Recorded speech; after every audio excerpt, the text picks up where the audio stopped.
আসসালামু আলাইকুম রহমতুল্লাহি বারকাতুহু। শুভ বিকাল সবাইকে জানাই। বিকালের প্রাণ ঢালা ভালোবাসা আর অভিনন্দন। সবাই কেমন আছেন? আলহামদুলিল্লাহ আমি ভালো আছি। যাই হোক, এই যে আজকে কাজ করতে করতে অনেক লেট হয়ে গেছে, তাই ভিডিও আপলোড দিতে লেট হয়ে গেল। তারপরে সবাই কেমন আছেন অবশ্যই লাইক একটা গঠনমূলক কমেন্ট করে ভিডিওটা শেয়ার করে দিবেন। আজকে আলোচনা করবো সারা পৃথিবীর মুসলিমের ঐক্য নিয়ে সংক্ষিপ্তভাবে। সময় নাই, মাগরিবের নামাজের সময় হয়ে যাচ্ছে। তো যাই হোক, মুসলিম উম্মাহ আজকে দলে দলে বিভক্তি হওয়ার কারণে আজকে বিভিন্ন দেশে দেশে মুসলিম মার খাচ্ছে। অথচ আল্লাহ রাসূল বলেছেন যে একটা মুমিন আরেকটা মুমিনের ভাই, এটা কোরআনেও আছে। তো একটা ভাইয়েরে আঘাত করলে যেমন আরেক ভাই বসে থাকতে পারে না, সে যত ঝগড়াঝাটি যাই কিছু হোক না কেন, রক্তের একটা টান সেটা কখনো ছিন্ন করা যায় না। যেহেতু এখন আস্তে আস্তে আমরা গুমরাহের ভিতরে চলে যাচ্ছি, মানুষের প্রতি মানুষের ভ্রাতৃত্ববোধ উঠে যাচ্ছে, মানুষ টাকা পিছনে ছুটতেছে, টাকার জন্য মানুষ সব কিছু করার জন্য প্রস্তুত। তো যাই হোক, মানুষ যদি বুঝতো যে এই জীবনই জীবন না, জীবন সামনে আরও আছে, সবাইকে মরতে হবে, সবাইকে কাল কিয়ামতের দিন হিসাব দিতে হবে। তো তারপরেও বর্তমানে যে অবস্থা, মানুষে মানুষের বিভেদ থাকবে, সেটা যুগে যুগে হয়ে আসছে, আজও হবে।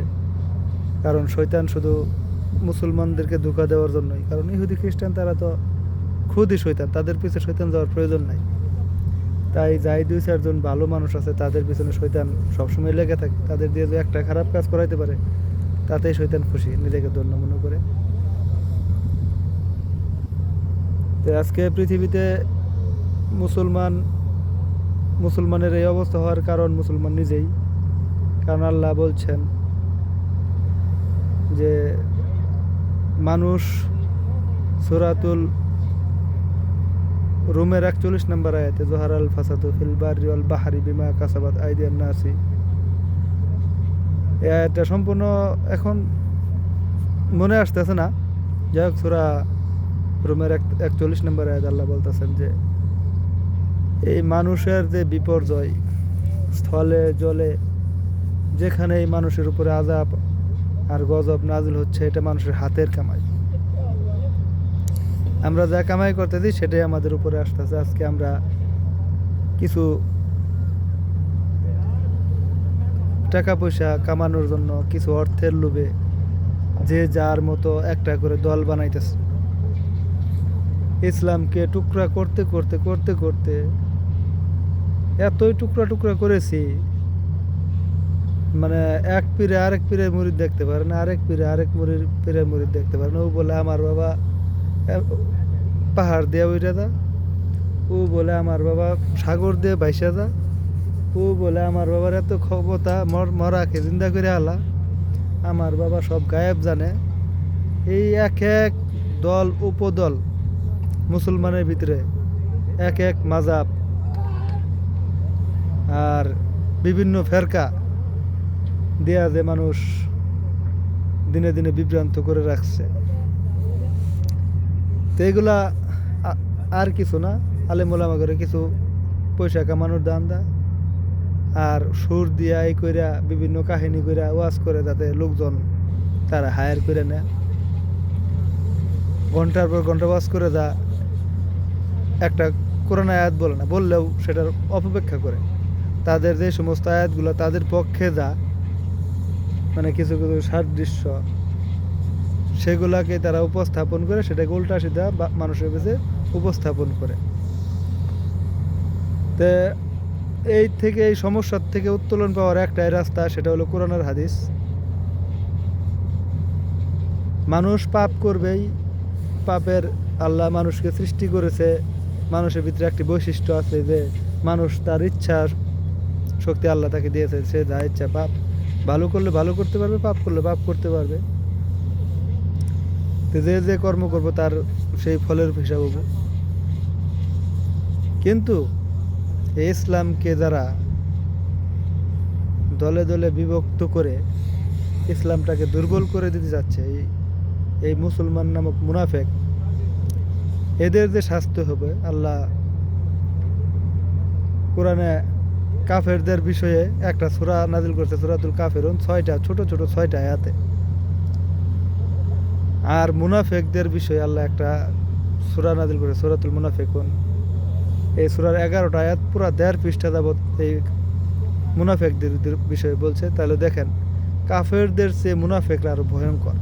এটা বোঝানোর জন্য আল্লাহ এত বড় একটা সূরা নাজিল করছে। আর কোরআনের বিভিন্ন জায়গায়, যেমন ধরুন সূরাতুল বাকারায় প্রথম মুমিনদের বৈশিষ্ট্য বলার পরে তারপরে যারা কাফের আল্লাহকে অবিশ্বাস করে একটা আয়াত বলছে, তারপরে আল্লাহ বলছে তাদের অন্তরে, তাদের কানে, তাদের চোখে মোহর লাগাই দিয়েছে আল্লাহ।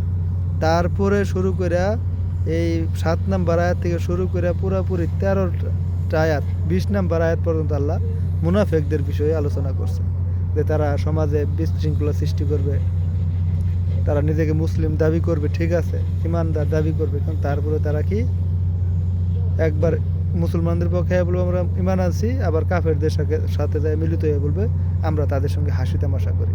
কিন্তু আল্লাহ বলতেছেন, আল্লাহ এই মুনাফিকরা যে এই করতেছে তাদের ভিতরে রোগ আছে, আল্লাহ তাদের রোগকে আরও বাড়িয়ে দিয়েছে, তাদের অবকাশ দিয়েছে, তারা তাদের মতো করতে থাকুক। সবচেয়ে বড় কৌশল হচ্ছে আল্লাহ। তো কাজে আসুন, এই বিভিন্ন ফ্যাকরাই যারা বাটোয়ারা করে, বিভিন্ন দলে দলে যারা ভাগ করে, তাদের পরিহার করি, কোরআন আর সুন্নাহকে আঁকড়ে ধরি, কোরআন আর হাদিসের অনুসরণ করি। কারণ আল্লাহ কোরআন মানে আহলে হাদিসরে যে অনেকে গালি দেয়, কিন্তু তারা এটা জানে না যে গালিটা কোথায় যায় লাগে। কারণ হাদিস হচ্ছে আল্লাহর বাণী, রাসূলেরও বাণী। কারণ আল্লাহ অসংখ্য আয়াতে বলছে যে এই মানে এটা আমার হাদিস, আল্লাহর কথাকে আল্লাহ হাদিস উপাধি দিছে। আর রাসূল সাল্লাল্লাহু আলাইহি সাল্লামের হাদিসও এটা রাসূল সাল্লাল্লাহু আলাইহি সাল্লামের বাণী। তো তারা আহলে হাদিসরে নিয়ে অনেক গালাগালি করে, অনেক কথা বলে, হাদিসরে খবিশ হ্যান ত্যান এইগুলো বলে। এই গালিগুলো কোথায় যায় লাগে তারা যেন একটু চিন্তা ভাবনা করে। কারণ হাদিসটা হচ্ছে আল্লাহর বাণী, রাসূলের বাণী। গালিগালা করার আগে, আহলে হাদিসরে গালাগালি করার আগে আমি সকলকে অনুরোধ করব যে আপনারা কমসে কম কোরআন আর সিয়াসিতার যে গ্রন্থ আছে এগুলোকে বাংলা অর্থ সহকারে পড়েন, পরে তারপরে দেখেন যে আল্লাহ ও রাসূল তার বিধানে কি রাখছে। কারণ আপনারা আপনাদের হুজুরদের খালি কথা শুনে মতবাদ সৃষ্টি করে দেখা যাচ্ছে এলাকার ভিতরে বিশৃঙ্খলা সৃষ্টি করেন না, দেশের ভিতরে বিশৃঙ্খলা সৃষ্টি করেন না। কারণ এখন আমাদের মুসলিম ঐক্য হওয়া খুবই জরুরি। আর এই ঐক্য একমাত্রই করতে পারে কোরআন আর হাদিস। এর বাইরে গিয়ে আপনি কখনোই ঐক্য হতে পারবেন না। কারণ একজন মানুষের বুঝ আরেকজনের মানুষের সাথে মিলবে না। তো কাজেই মত বিমত সব কিছুকে পরিহার করে আসুন কোরআন সুন্নাহ অনুসারে আমরা সকল দলে দলে এক হয়ে আমরা নিজেকে মুসলিম পরিচয় দিয়ে আমরা এক হয়ে সারা বিশ্বে যে মুসলিমদের এখন যে দুরবস্থা, এর থেকে কীভাবে উত্তোলন হওয়া যায়, কিভাবে এই মোকাবেলা করা যায়, এই সম্পর্কে আমরা আলোচনা করি। এই হলো আমার শেষ দাবি। ওয়া আখিরু দাওয়ানা আনিল হামদুলিল্লাহি রাব্বিল আলামিন। আসসালামু আলাইকুম ওয়া রাহমাতুল্লাহ।